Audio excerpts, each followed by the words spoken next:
अंकित घर में दाखिल हुआ तो माँ बच्चे को तेल लगा रही थी। वो वहीं उनके पास ही बैठ गया। क्या हो रहा है? छोटू मालिश करवा रहा है। मालिश से आप बहुत ताकतवर हो जाओगे, फिर जल्दी से भागने लगोगे। अंकित ने नन्हे अमन को प्यार करते हुए कहा। हाँ, इसे मज़ा बहुत आता है, बिल्कुल रोता नहीं है, चाहे जितनी देर तक जितनी तेज़ करूँ। माँ ने मुस्कुराकर अमन को प्यार कर दिया। संध्या बेटा, अगर पानी गर्म हो गया हो तो लेती आना, मैं यहीं नहला दूंगी। थोड़ी देर बाद उन्होंने कहा। अंकित को बैठे हुए काफ़ी देर हो गया था, मगर अभी तक किसी ने एक कप चाय नहीं दी। कहाँ जा रहे हो? जब वो उठकर अपने कमरे में जाने लगा तो माँ ने पीछे से आवाज़ दी। अंकित का कमरा ऊपर था। हाँ, आज मैं बहुत थक गया हूँ, कस्टमर बहुत थे दुकान में। अच्छा ठीक है, जाओ, माँ ने कहा।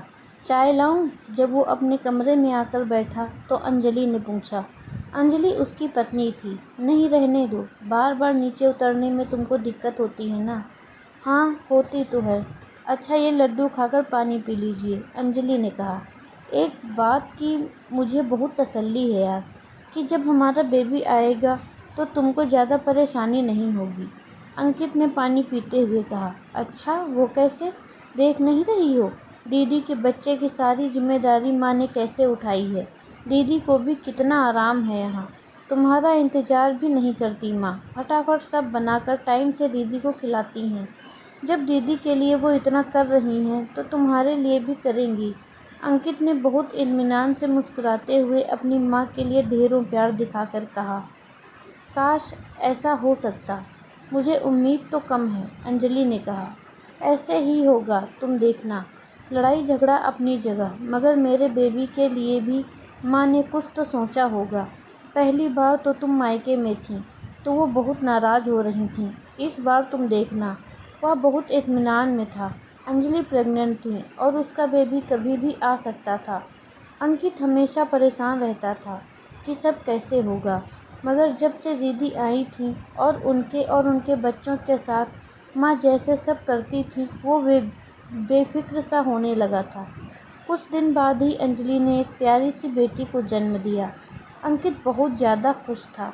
उसकी दिल से ख्वाहिश थी कि इस बार लड़की हो, क्योंकि एक बेटा तो पहले ही था। उसने अपने जितने जानने वाले थे सबको मिठाई खिलाई थी।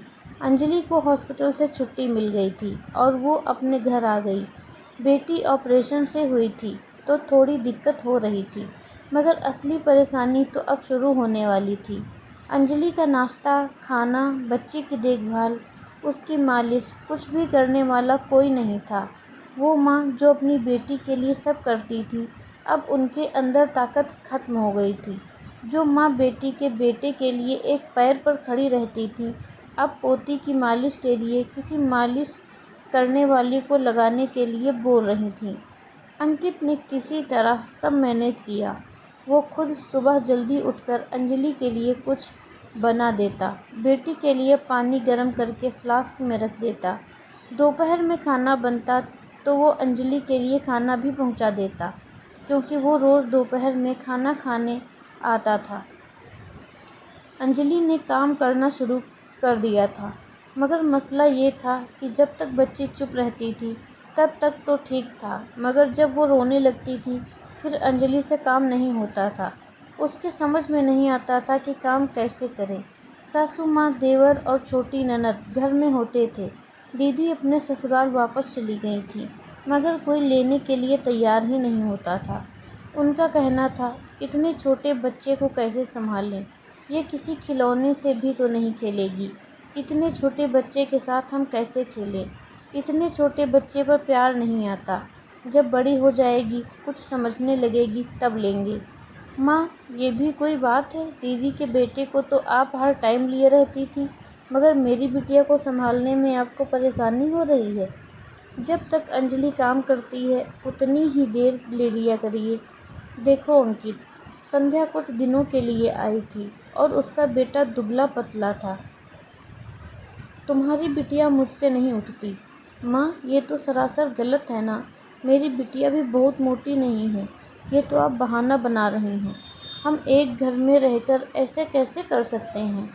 वो बहुत मायूसी से बोला था। तो ठीक है, अलग हो जाओ, मुझे कोई फ़र्क नहीं पड़ता। ऊपर एक कमरा है ही, वहाँ रहो आराम से।